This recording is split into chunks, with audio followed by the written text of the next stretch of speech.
මගුල.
උඹ දියෙම්ම කුස පුරවා ගන්න හදන්නේ මොනවාවත් සප්පායින් වෙන්න නැතුව. පාසේ බරුවා අපේ අම්මා. අඩා පුරා නැත්තෝ කියා තියෙන්නේ. හීල කොටා බාන්න සජෙක් වාගේ. කාරිය හැබෑ වෙච්චි අපේ අම්මා. ඒත් මගේ වෑයම ඉර මුදුනට එන්න කලියෙන් මගේ කාරිය කරගන්න එක. අහවල් කාරියක්ද බොල? උඹ හැට නාන්න දිය පස්සන්නයි මය මේ සූජානම. ආයි මොක ඇතින් මය අම්මා උණුදියෙන් ස්නාන්නේ කොල්ලා රජනක් කොටා බාන්න හැ කොටා බාලා ගේ මැස්ස උඩ දපා තියුවා නම් ඕම් මයි හිතට පිරියයි. මජ්ජාති මේකගේ ආසාවක තියෙන අරුමේ. එහෙවද අපේ අම්මා මං ඉතින් උඹගේ එකම පුතානව. ඒක හැබැයි ඒක නෙවෙයි උඹ මේ ළමයි නැති ගෙදර නාකිදල් ගන්න අය කරන්නේ. හිටපන්කෝ මං උඹට බේලි මාල් ටිකක් හච් කරන් මුට්ටිය ලං කරන්නේ. ඒක යහයි. කිතුල් හකුරු පළුවක් එක්ක බෙලිවල් කෝප්පයක් බොක්කේ හංගාන තිව්වා නම් වරුවක් ඉදි තෑකි.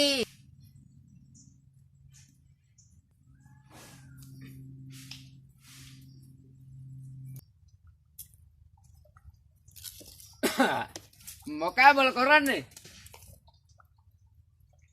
කොහමද ඔබේ අම්මා? උන්ද මට බොන්න බෙලි මල්ලි පේ තියන්න කියා. මං ඉතින් උන්දට තියනාන්ට දිය පස්සනවා. අපූරුයි. උඹ කොයි රහ කෑටුවද මාමණ්ඩි? රත්ති පැටිය දෙන්න දොක්කාන ගියා බලාගේ දෙනිය පාමුලට. අපේ කිනි කී රැස කාලෙට. උන් දෙන්නට සටි ගාලකට කන්න තියෙනවා එතන. ඒක යසයි. එතකොට මටත් පුළුවනි ඒ බිකෑල්ල කොටා පෙල්ලලා බතලවැල් ගොල්ලක් ඇතන හිටව ගන්න. අපේ අම්බෝ මේ හීකපු මාමලත් එක්ක බෙලිමල් වක් කරපියෝ. යමම් මාමණ්ඩි ඈදි ගන්නට. යමා.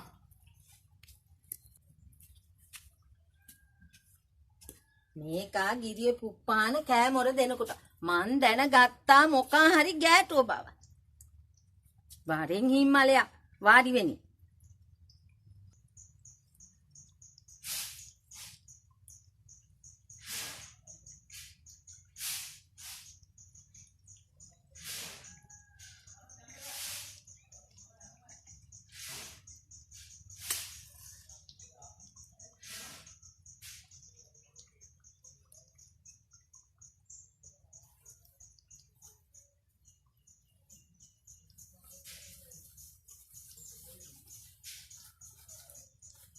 බං අක්කන්නේ. මොකෑ බල? උඹ මේකට තාම ඉරයක් බැලුවේ නැතුව.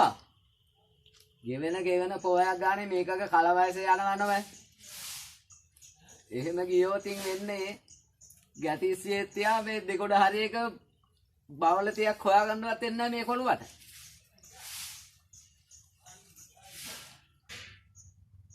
මේකයි අප්පා ඉන්න කාලේ ඉඳලා මං කොතෙක් කිව්වද කට ගෙවෙනකන් කිව්වා මේකත් හඹේකටවත් ගණන් ගන්නෑ. එහෙම කියලා උඹ කරබාගෙන උන්නා.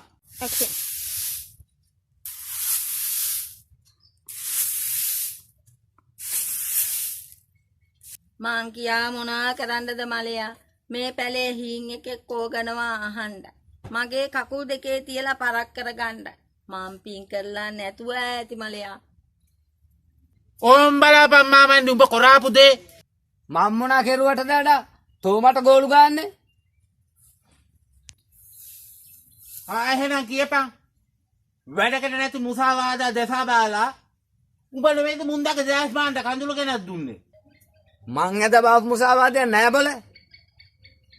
කලට වෙලාවට හිරයක් ගන්නවා කියන්නේ අපේ මුතුන් මිත්තන්ගේ කාලේ ඉඳලා එන චාරිත්‍රයක්.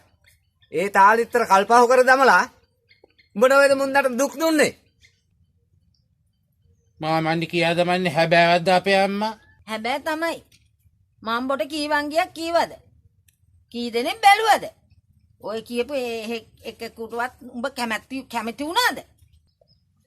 අද පළොද්දක් නැති එකෙක් කෙව්වා නම් මං උඹට එහෙම කියනවාද අපේ අම්මා?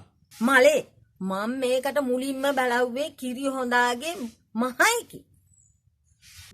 අම්මපා අර රතට රතේ ජම්ම වගේ ඉන්න කෙලි ගැටිස්සේද? අපෝයෝ රතට රතේ උන්නට ඒකේ ඇතින්න අසුරු ගහනකොට මං චප්ප කරලා දායි. දෙයියෝ තමයි මං උන්දගෙන් බේරුවේ. හා ඉතින් ඒකගෙන් උඹ දෙයියෝ බේරුවා කියමුකෝ. ඊළඟට බැලුවේ සූපුනාගේ තුන්වෙනි මේකට වැඩිය දෑවුරුද්දක් බාලයි. හපොයි අඟපතින් වයසින් ඒකි මට වැඩිය දෑවුරුද්දක් බාල වුණාට ඒකගේ එක්කුසේ පංකට මට වැඩිය අවුරුදු 5ක් විතර වැඩි මල්. පොයේ 20ක් දෙවිදිනවා ඒකගේ එක්කුසේ පංකටට. ඔය ඵලයක්. ඊළඟට බැලුවේ සිදෝනගේ එකම කෙලි. හපොයියෝ ඒකි බටු ඇටයක් විතර ඇති. යන යන තැන ඉඳේ ගහගෙන යන්න නම් අපූරුයි. ඈ බං අම්මේ උඹ මට ගෑණියෙක් හොයන්නේ යන තැන ඉනේ ගහගෙන යන්නද? ඔය මං කිව්වේ මලයා මේකට මොන ගෑණි හෙව්වා මොකක් හරි ඇදයක්. ඒක නෙවෙයි අක්කන්ඩේ. බලහැ බතලවත් හීම් බන්නගේ කෙලි බලන්න ගියේ නැතුව ගියා නෙවෙන්නම්. කෙට්ටු වුණාට ඒකේ හරි හැඩකාර කෙල්ල. හපයියෝ හයියෙන් හුලඟක් ගැහුවොත් අහලගම් 7කින් මෙහා අල්ලනවා බොරු. එහෙනම් ඉතින් මොනා කේන්ටද? උඹට කේන්න දෙයක් නැතුවා මලයා. මේක මගේ කරුමේ. මේ ළඟදින් දෝහක චිත්තරා නයිදේ උන්දගේ දෝණිය ඇඳගෙන ගෙදරටම ඇවිල්ලා කතා දමවුවා. කෙලි සහේත ගන්න එකාට ගොඩින් අක්කරයයි මඩින් වීපැල් 4යි. කොහෙද කුලේ හරහට හිටියනේ. උන්ද ගියාට පස්සේ කුලේ ඉනේ ගහගෙන ඒකට කතන්දර තමයි වෙුමන මං ආයි කීමුක් ගෑවද? කීම්බුක් නැතුව හිටින්නද? ඒකිගේ වගපල දෙනෙව්වේ. ඈ මොකෑ බල ඒ හරුපේ. වගා කරපු ගොඩාක් කරයයි වීපැල් 4යි වටින් නැතුව නෙවෙයි මාමන්ඩි. මට ඒක එපා වුණේ ඒකිට උතුරයි දකුණයි දෙකම එක සැරේ පේනවනේ. එහෙම කියක් කොහොමද පාරේ ඉස්සර කරන් යන්නේ? මට ඒ හින්දා ඒක එපා වුණා. අයියෝ. එහෙනම් මට කියා හිටින් උඹට ඕනන්නේ කොයි වගේ එකක් කියලාද? කවුද? ඇදයක් නැතිව මුකියෙක් හරි හොයාපන්. ඒක නෙවෙයි අපේ අම්මා. දැන් වතුර එකක් පැහැලා තියෙන්නේ. යමන් නාගන්න. ඕම් බලාපන් මලයා. අපි දෙන්නා මේකට මඟුල් තුලා කතා කරනවා.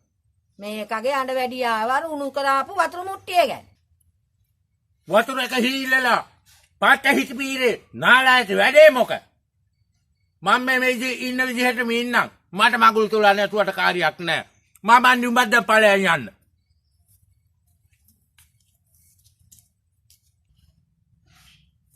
අපොයියෝ ඔබ කියනකන් තමයි හිටියේ. එහෙනම් අක්කන්නේ මාත් ගොහෙන් එන්නම්. උඹ ඔබට විශ්වාස වෙන්න එපා. මාත් මේකට කොහෙන් හරි ගැටිස්සියක් ගැන විපාක කරලා බලන්නම්. එහෙනම් මං ගිහින් එන්නම්.